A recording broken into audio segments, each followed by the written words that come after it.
The scariest thing about a prodigy is that they do not know how to do what they did. What's up, guys? Pencil here, and here we're going to do a breakdown / live reaction review to Chapter 25, Part 1 of Episode Nagi. I reviewed Part 2 first, purely by accident. I completely forgot about last month, did not realize 2 months had passed, and just immediately reviewed Part 2. Whoops!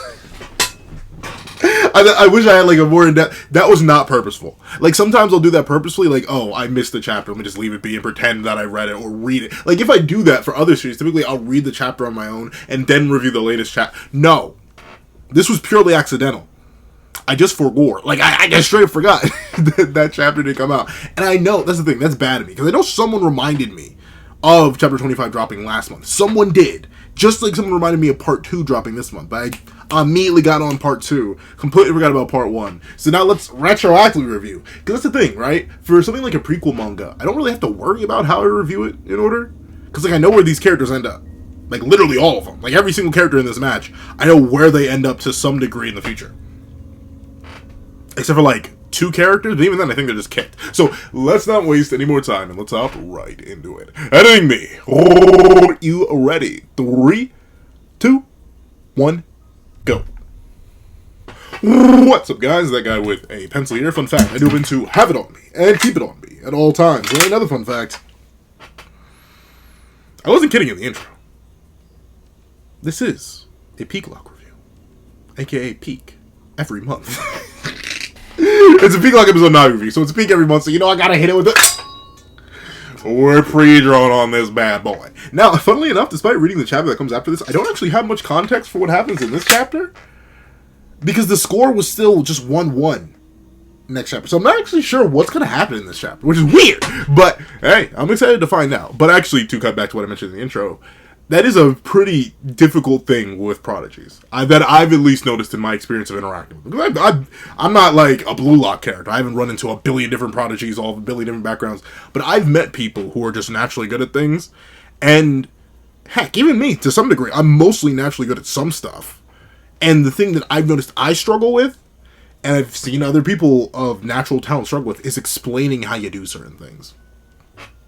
Like, if someone were to ask me, hey, Pencilman, how do you yap so much? I don't know. I inherited it. I come from a long line of yappers. like I'm not even, I just straight up come from a long line of yappers on both sides of my family. My dad's side likes to yap, my mom's side likes to yap. Boom, ultimate yapper. That's all I got. I can't teach you how to do that. I can teach you how to, like, enunciate. I can teach you how to put emphasis on certain words, how to soften and manipulate your voice to get certain ideas. Like, I can do that. I can explain that to you. But in terms of how do you yap extensively in front of a camera, essentially talking to yourself for about 30 or so minutes, or, hey, my longest video ever is like an hour 30. And that's just me. Like, I'm thinking back, it was like Kingdom Hearts character ranking video. And I know if I were to redo that video, it'd be like 3 hours long, because a whole bunch of my opinions have changed. But with that being the case, I don't know. For example, there's this one guy I knew. Fantastic. I mentioned him before. I think I won enough in a Blue Lock review. A human calculator. The man could not do paper math to save his life, but he could spit out the numbers. The numbers came easy to him. Easy. Light work. Light work. He might as well have been a living, breathing calculator, but heaven forbid you asked him to explain to do it. You could just throw out 2 random numbers, multiply them together, and he may take like half a second, but he'll give you the answer. I still find it funny that his major ended up having nothing to do with math. But still, it'd be like that when it'd be like that. And the reason I even bring this up is because of this first page here. Am I a prodigy? Yes, Nagi. You are! You're like the prodigy. Like, straight up, out of all the Blue Lock characters, who to some degree, I'd say every single Blue Lock character that has a name and multiple appearances is a prodigy of some sort. Like, Hiyori's a prodigy, Shigiri's a prodigy, Bachida's a prodigy, Kunigami's a prodigy. Like, every single character to some degree is more advanced based on each level. I guess the only one you could argue maybe was Isagi, but even then, Isagi's innate mental awareness has always been something unique to him. And he's just been refining and developing his other techniques around that. So technically, yeah, everyone in Blue Lock is kind of a prodigy, but Nagi is the prodigy of prodigies. The cream of the crop. Like, straight nonsense. Like, straight wholesale nonsense. That's Nagi. Be honest, that is Nagi. So, dude, you're a prodigy of prodigies. Let's see. The meaning of the words were what Isagi said to me. Let's go, you prodigy. Shut it, Prodigy. Let me make sure I'm not tweaking. What is the definition of prodigy? Because I find sometimes I say words thinking I know what they mean, only for one of my family members or friends to watch one of my videos and be like, "Pencil man, you know that's not what that word means." And I'm like, "What? 9 discs can know?" Hold on, let me see. Prodigy definition. Let me see. Am I saying it right? Am I even saying the word right? Please work with me. Prodigy. Yeah, prodigy. A person, especially a young one, endowed with exceptional qualities or abilities. Yeah. Yeah, an impressive or outstanding example of a particular quality, an amazing or unusual thing, especially out of the ordinary cause of nature or course of nature. That's Nagi. That you don't just do what Nagi does. Especially considering, once again, Nagi just do what he does. There's no logic. There's no thought process. It just is. When I say I can react real well to some things, like a pencil can roll off the desk, and sometimes I'll catch it. When Nagi says he can react and do crazy things, he does a 5-stage shot volley. A literal impossible goal by all means and metrics. With his weak foot. He's a monster. But let's see. Oh, I do actually want to cover this color page. This is adorable. I like it. It's sweet. Notably, it's an interesting combination of characters. I somewhat get why, because I think these are all the characters. The only one who's a weird stand here is Aryu, I think.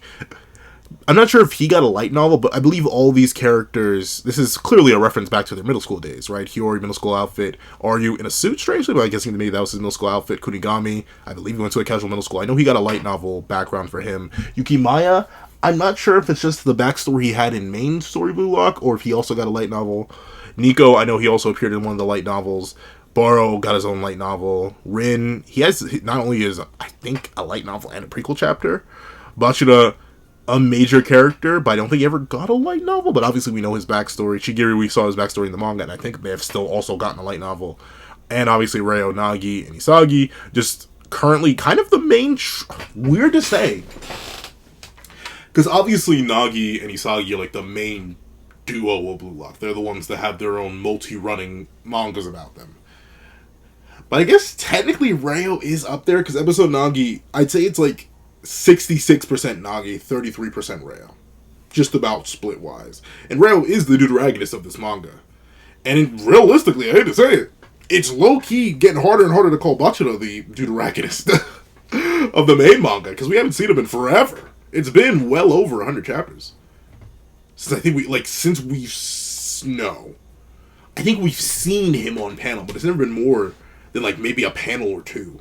The man hasn't popped up and said anything major or done anything major, and he's lost all his game. So Bachira, he's in like a real rough spot in terms of deuteragonist role. Meanwhile, Reo, like just a few chapters back, had a whole chapter dedicated to him.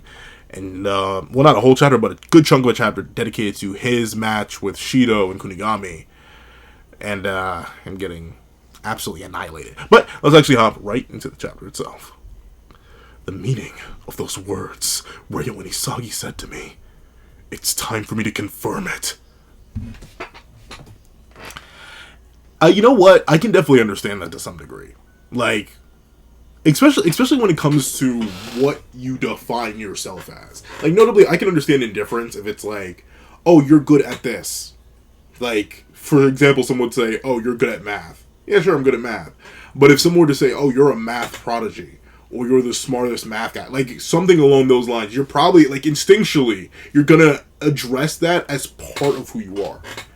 And then you're gonna try and prove it. It's kind of like what happens to a lot of young gifted kids, right? Where, like, them being told they're gifted and them showing higher aptitude puts them in a certain mindset where, like, oh no, I'm gifted. I can't struggle no more. I can't get behind this. And that's why some of them end up either becoming some of the smartest and most dangerous people you ever know because they never burn out, or you run into a lot of people with gifted kid burnout where they were like, yeah, I'm this, that, the third, because I'm a prodigy. And then they, burn out. It's a rough scenario to be in, but I can understand that. Where it's the idea of, hey, everybody's saying this. I don't fully see it myself, but I have a general idea of what that means now. Let me cook a little bit. Let me see if this title's accurate. Let me see if I'm really that guy. That's something your boy can kind of understand. Mainly because it comes down to just, like, proving yourself as a person. Like, obviously, I've been lucky enough that I never really had to. I've always just been me. But even still, to certain degrees, I get that idea of, okay, a title has been asserted upon you. You are now that title. Figure out whether or not it's actually worthy of you or you are worthy of it. And then, if you are, fantastic. Now maintain it. And if you aren't, fantastic. Either just keep it pushing or try and make yourself worthy of it. It's no matter what. It's a never-ending cycle. But let's see. Nagi and Shigiri. Honestly, a go-to duo. I wish we got to see more of them interacting in Manshine. I know Nagi specifically goes back to Reo, but I feel like Nagi and Shigiri is a crazy duo. Like, either Chigiri setting up for Nagi or Nagi setting up for Chigiri. That's like a 50-50 that goes absolutely stupid. Because either of them are strong enough individually to do some crazy stuff. Obviously, Nagi would prefer to be closer to the goal. Not necessarily too close. He scored from outside the box before. But, like, he'd rather be closer to the goal. But Chigiri can kind of just be set up from anywhere. Nagi can get him the ball and Chigiri will burst off on his own. Or the ball can be real close and Chigiri wants to get burst off on his own. So this duo, I'm a low-key need to see it. Obviously, both of these characters are going to be confirmed and safe for the U20 match. No.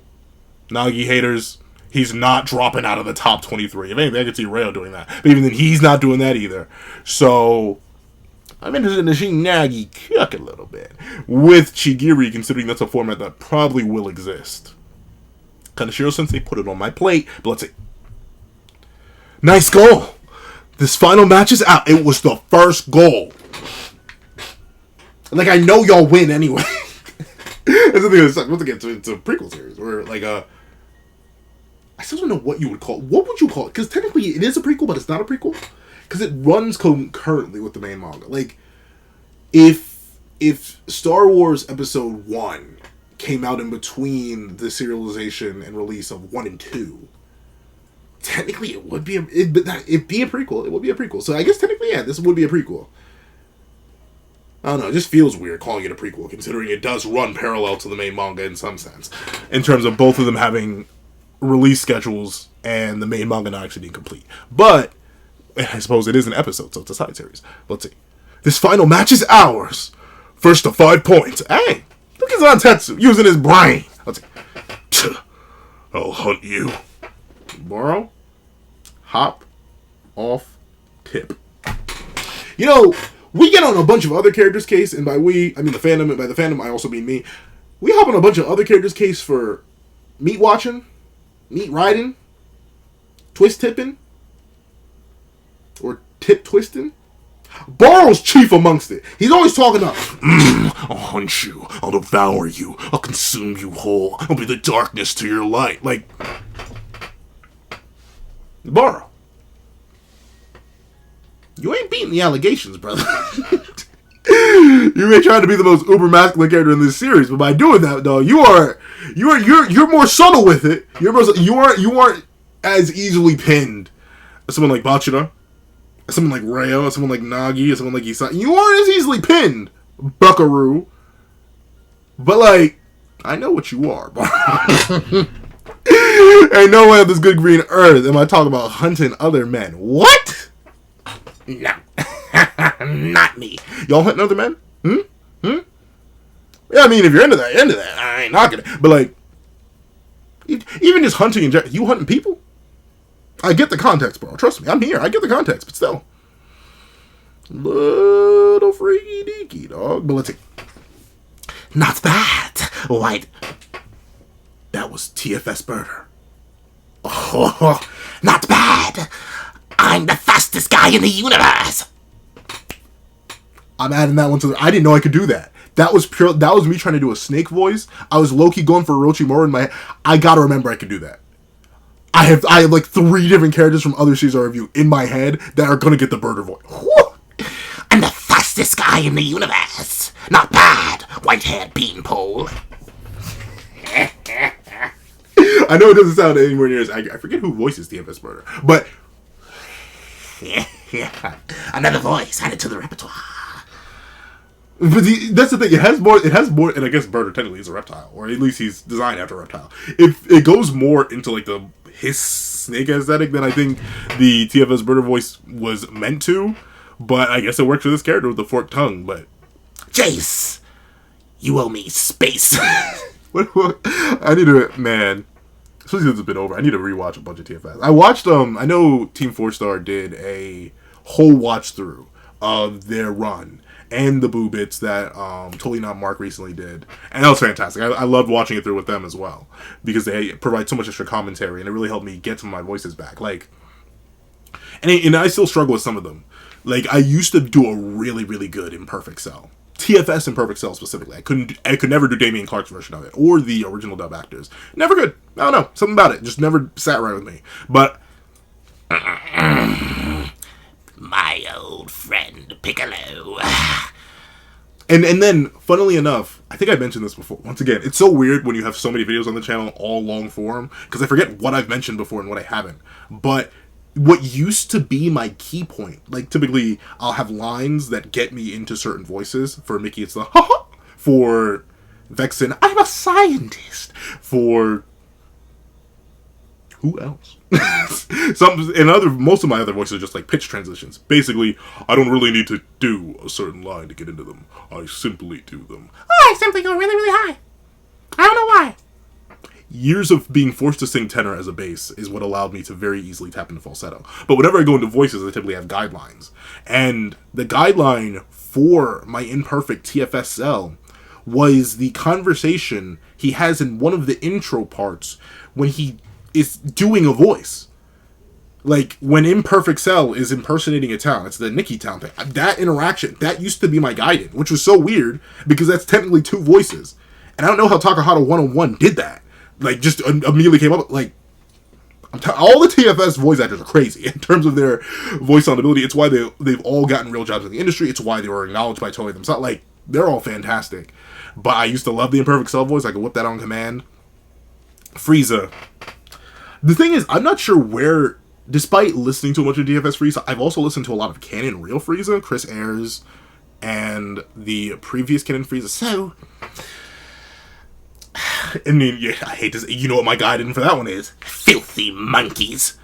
and ironically enough, that leads into another line.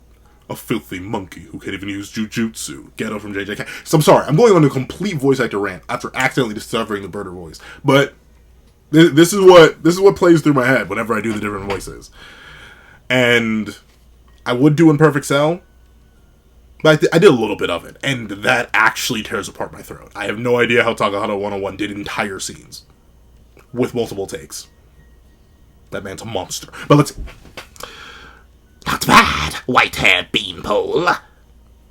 See, that's less birder, and that's more the cell thinking. Let's see. Ultra fighting spirit. Let's have a dance battle. You lost! Kiora, you lost! Are you sure you want smoke? You just lost. You just got out danced on, dog. And I know what... Funnily enough, bro has not dance battled once in BM. In BM versus PXG, that man has not hit the floor once. Kiora, I'm gonna need you to cook a little bit more in that game, dog. I know you have to, like, you're legally contracted to disappear. Because you had your one little moment, buddy. But, like, still, I need to see these dance moves later on, broski. I'm not seeing it. I'm not seeing the vision. Let's see. Uh-oh. Cross looking a little bit devious, a little bit devious. Let's see. I'm gonna crush ya. Prodigy, Seshiro Nagi. I was about to say, let me give him the Vexed voice. Let me not. Let's not do Cross like that. Interesting. Once again, though, not fully. I'm about to say, I understand, like, I like crushing rivals. I like beating rivals. Or even people just randomly online. So I guess I do someone understand. You run into a high-level opponent and it's like, darn, now I low-key gotta lock it. Like, it's just the law of nature. I get it. But let's see. Restart. Uh-oh. This should be a wash. Zantetsu, you don't cluck this man. Let's see. The motions. That's what they covered next chapter. I'm seeing some of the future in the past. Let's see. Weave. A high-speed infiltration move. He's gonna pass, Zantetsu! I see it, princess! I know Shigiri's like 5'9", surrounded by 6-foot plus beasts. But I refuse to let my name be princess, dog. Like, I'm not even, because admittedly, once again, I'm tiny. I'm like 2 inches tall. Everything you see is scaled up or scaled down dramatically. I'm actually just 2 inches tall. But I know I don't like have any appearance that would immediately denote a feminine nickname like Chigiri gets, but like we know he doesn't like it. He just doesn't fight back enough. He never fights back enough. But let's see. He's gonna pass on Tetsu. I see it, princess. Why'd you leave two people open, dog? No, y'all both didn't have to press him. He doesn't even have the ball yet. Let's see. Bad. So like, did you come out your mama with that kind of tongue? Or did you split it? And if you did split it, that had to hurt, right? I can't. Like, I give people who get, like, piercings and tattoos credit. I'm sorry, you want me to do what? Where? Like, notably, and I think in both, you're not allowed to, like, get put under. Or at least it's not common. Like, for tattoos, you just gotta be conscious. You may fall asleep if you have high pain tolerance, but, like, you're meant to be conscious when you get tattooed. And, like, I've seen people get piercings live. I've been there. And they just take the thing and they just, like, I don't know. I get it. Like, my cartilage isn't the most sensitive part of my body. Like, I'm squeezing it as hard as I can right now, and I can still barely feel. But even still, I don't like the idea of just putting a sharp object and being like, ha ha ha, and then just sticking it through my ear. Or heaven forbid, like, people who get septum piercings. Like, dog, I respect the hustle, but geez, doesn't that hurt? And all the infections that you can get with stuff like that. Like, I don't know. I just want to mess with it. I know people get, like, they get piercings on their tongues. Like, like, does it not hurt? And wouldn't you be scared of it falling out? Like, I'd be scared of, like, eating food one day, and I swallow, and then I, like, go, like, clean off, and I realize, oh, I just ate that piece of metal. Ooh, that sharp piece of metal. It was lodged in my tongue. It's now going to tear a hole in my esophagus. Like, I don't know. I hate when things go down the wrong pipe. I can't imagine, like, a piece of metal go down. But I guess, you know, anything for fashion. Let's see. So he was aiming for here. I mean, yeah. Nagi, you aren't necessarily known for your one-on-one skills, buddy. Let's be real. Let's see. Let's do this again, Mr. Kansai. Why is it such a... It's a universal insult. Because I know Kansai, the reason that's, like, they call him that is because of his dialect. Why is it always an insult to, like, be from the country? It's like a universal thing. I never had a country accent, but I know people who did, and for some reason people always make fun of them. I'm like, what? They speak in their own tone. Like, we all sound fundamentally different. So I'm shocked that it's typically always the country folk that get like, you're whack. Why? Let's see. Don't let me in with all of Kansai. I'm from Osaka. Oh, well, see, look, even Karasu's like, don't generalize, you freak. But let's see. Duh, his hand. He's not letting me close the distance. Why would he? If I had the, why would he? I'd be throwing my hand at, like, I don't play basketball often, but whenever I do, that's all people see. Because I'm scared to foul people. Because people be hurting. I'm not that big, so thusly I get tossed around easy. So I always just be hand in the face. But in this case where you can actually have contact, dog, you don't get your nasty behind off me. I get it. See, his hand, he's not letting me close the distance. My movements are being restricted. I mean, yeah, you can't move. Let's see. Watch what you say, you big mouth self-proclaimed English, big mouth self-proclaimed prodigy. I don't know why I struggled saying that. But to be fair, he's not just self-proclaimed. Like, everybody named Mama who's run into Nagi also sees the vision. And I know you see the vision too, Karasu. You're just trying to crush him. Let's see. A feint? That naive tongue of yours is gonna hurt someone before you know it. It hurts. It hurt me. It hurt me, Karasu. You don't even know. It hurt me. I wanted so much from you, Nagi. I had faith in you.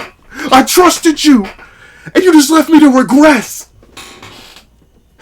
Oh, you know. That's the thing. I love episode Nagi. But knowing the future, knowing Manshine exists, the Manshine versus BM match, knowing it exists, knowing that the man fell off a character cliff, bro. I get it. It's all for the character development. In like 5 years, I'll be talking about how it was the most peak and necessary arc of Nagi's character, dog. I know. It's happened before. It'll happen again. There have been series where I've read and I've been like, what the heck is the author cooking? And then I've gotten to the end of the series and I'm like, okay, I see exactly what the author was cooking. They're cooking with gas. And I trust Kaneshiro Sensei. But like lines like this, I know it's just, it's gonna lean right into the Manshine. Oh, I hope he has a flashback to this line. Like, once we get the Manshine match from his perspective, I hope we do get a full-on flashback. Because this isn't the only time. Multiple people so far through episode Nagi have warned him, hey, you're a little bit too reliant on Reo. Hey, maybe you shouldn't be relying on Reo. Hey, maybe you should work on yourself. Like, hey, you're going to hurt yourself or someone else when you know it, when you're speaking the way you do. Like, there are a bunch of things. I'm hoping, dog. I'm hoping. Nagi. But at the same time, I wouldn't be shocked if Barcha beats Manshine. And then Nagi, he makes it just barely into the top 23. And then the U20 arc is meant to be Nagi's redemption arc. Because once again, we have episode Nagi, but at the rate the manga goes, we're probably not getting to Neo Egoist League. Especially considering we're going to have to show some of the other games. We're going to have to show Manshine's first game was against BM. So, I don't think we're going to get there for like another... We're not getting there this year. We're not. Because we still have the World 5 match. We still have the rest of this match. We have all of U20. And we have... Then we kind of smoothly lead the Neo Aegis League. But even then, I wouldn't be shocked if we have like a chapter or two covering how our cast and crew train from that. And that's assuming that every single other arc I covered gets covered like 1 or 2 chapters, which isn't going to happen. So we're not going to see Neo Aegis League Nagi probably Neo Aegis League episode Nagi well until the Neo Aegis League arc in the main manga is actually over. I don't think so. Which is crazy to think about. But let's see. This guy is crazy good. Not like I know, though. Tabito Karasu. Oh, narrator? Tabito Karasu never shows his true nature. That's because he doesn't believe that he's an interesting person. After all, he's moved by ordinary things, and is hurt by ordinary things. Basically, he's aware that he's mediocre. But he doesn't want others to know of his mediocrity, so he developed the habit of analyzing the environment and the people around him. His trait of finding others' weaknesses and teasing them into submission was a form of self-protection to keep others from realizing his own true nature. That's interesting. But you know what? That is how most bullies are born, right? You always punch down. Like, you'll rarely ever see... This video will get like 3 views, so I think it's fine. I joke all the time. I was always a big kid. I'm not going to tell you how tall I am now, because I already told you. I'm 2 feet tall. 2 inches. Close enough. But I always was a bigger kid. No one ever bullied me. No one had the gall. No one had the nerve. Because they knew they would not be punching down. They'd have to be punching up, and that's a punch they'd never want to throw. And I know... Because admittedly, for the longest time, whenever I heard about like bullying, I was like, this stuff can't be real. Like, there's no way. But that's because I didn't experience it and I didn't perpetuate it. But I can definitely understand Karasu, someone who possibly was bullied for just being a normal guy, ultimately wanting to figure out how to punch down, wanting to figure out how to protect himself, wanting to be a bully in order to not get bullied. Because if you're punching first, you only got to worry about the guy who punches second. It's a logical play. I get it. It's a sad play, but it happens before. It'll happen again. Let's see. He's aware that he's mediocre. Baby Carter looks so funny here. His head is massive. Let's look at me. I'm bullying right now. Let's see. So those with more unusual sensitivity, or whose plays were even more amazing, those cleverer than him, or those eviler than him, Tabito Karasu lived his life with respect for the extraordinary ones who surpassed his own mediocrity. And in contrast to him, Ito Toya lived his life by totally going with the flow. His fundamental approach was to not worry. Interesting. You know what? I'm gonna read through Otoya's part, and then I'm gonna see who I align more with. Once again, I can already tell you that I don't fully understand Karasu's side, so I'm probably going to end up aligning more with Otoya. Which is funny, because in the next chapter, I mentioned how I didn't really rock with Otoya. Let's see. When anything unpleasant happened to him, he would override it with fun things and forget it. In his opinion, thinking was pointless. Worrying about something meant that it was beyond his current capabilities. So he didn't want to, and he didn't bother to. He just did the things he liked. Be cool and popular, have fun with girls, and go with the flow to become the world's best. Just do it. Just do it to do it. Interesting. In general aspects, in my own approach to life, I'm Karasu. I do prefer to analyze people. I've always just been that way. I was raised that way too. Just the idea of make sure you know who you're interacting with by observing them. Always make sure to listen and then speak. And that's how I've always been. That's how I've gotten to as far as I have in life. How far that is, it depends. But in terms of like my free time and my free life, I am admittedly much more like Otoya, where it's like, vibe out. Life is life. Like, sure, you have to do necessary things. Just like Karasu knows, you have to maintain certain connections. You have to make sure you're in the right position societally and life-wise. You need to make sure you're playing things smart, especially when you're like Karasu or like me, just a regular dude. Nothing really exceptional about me. But at the same time, even if nothing's exceptional, even if nothing about you is exceptional, you're here. You're living. You might as well enjoy it, right? You only got one shot. I was about to go straight until I collapsed, but you only get one shot at living, so you might as well live it. And that's going to have been my mentality. Especially as I've gotten older, it's like, well, shoot, youth is gone. We're going. Let me enjoy it while I still have it. And I can understand Otoya. Not to the degree of, like, messing around with certain people. Like, I never really gotten the appeal of casual relationships, but once again, I can't say I've really been one to easily get into casual relationships. So that's the thing. I don't know, because I haven't tried it. But I can understand Otoya's point of view. Live life. Enjoy it. Something's rough, something's hard, it's beyond your control. Well, you can't let yourself worry over that. Keep it pushing. And sometimes keeping it pushing means being a little freaky deaky with it and being popular. I get it. What's it? When those two met during the Blue Lock dorm entry exam, they both had the same impression of each other. What's with this creep? Really? But to Otoya, the calmly calculating Karasu, who won with his wits, was impossibly cool. The Karasu, Otoya's what you see is what you get personality, meant that he didn't waste time discerning Otoya's true feelings. He was comfortable to have him as his teammate. And above all, Karasu and Otoya had exceptionally high play compatibility. Low-key, that makes me wish they were on the same team. But, and I assume Otoya will make the top 23. Hopefully we'll get to see more of this dynamic. That actually is pretty cool. And I do like how they mirror each other so well, despite being polar opposites. Ooh, and I like you can even see the differences. They have the same general stance, but, well, I like, it's minor symbolism. Who knows, maybe we're reading too deep. Otoya, full palm on the ground. Absolutely. Consuming everything that there is. Karasu, a light touch. Still figuring out everything, still analyzing. Because, at least in my opinion, whenever you're trying to figure out more about a person, you don't go heavy-handed. You don't ask, what's your background? Where do you come from? What are your interests? Blah, blah, blah, blah, blah, blah. No. You tease it out of them. Or you just listen. And that's a light touch. Versus people, hey, I'd say I am more extroverted than introverted, but naturally I'd say I'm mostly ambiverted. But I know extroverts.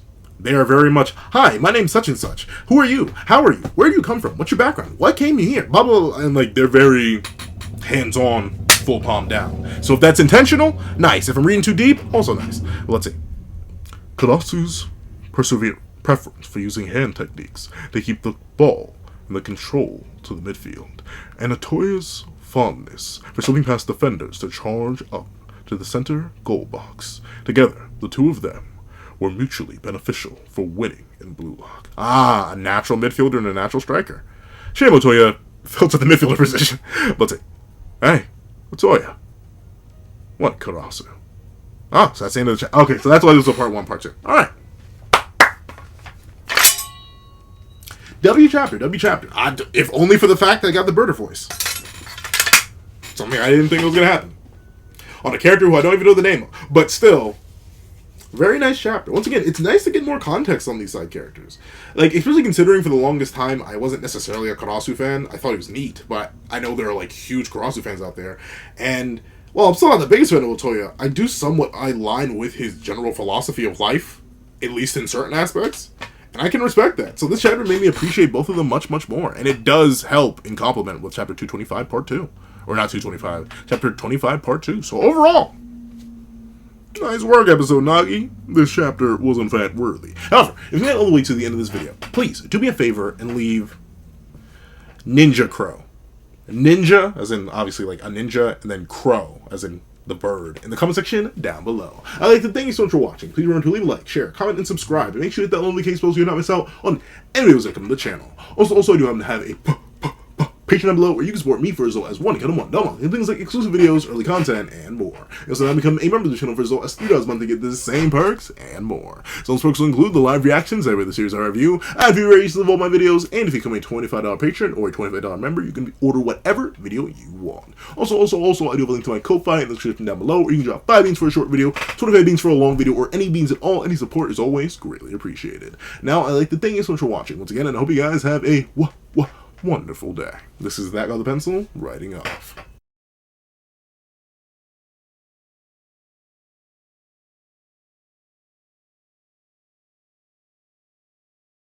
I'd like to give a thank you to our $3 members: Zera, Greyhound, Eternal Flame, NMA, Real Rare, Redwolf 4765, Paris Arnold, Astro, and Brandon Payne. And I'd like to give a thank you to our $5 patrons: Zombie Hunter, Sean, Midnight Lord 21, King, Meliodas, Kevin, Encarnacion, Josh Brown, and A+A. And I'd like to give a thank you to our $7 members: Autumn, Mornings, Lazo, and Fine. And I'd like to give a thank you to our $10 members: Robbie Uchiha, Jay Warrior, and AZ Void. And I'd like to give a big ol' thank you to our $10 patrons: Michael Williamson, Joaquin Munoz, and Idem Okami.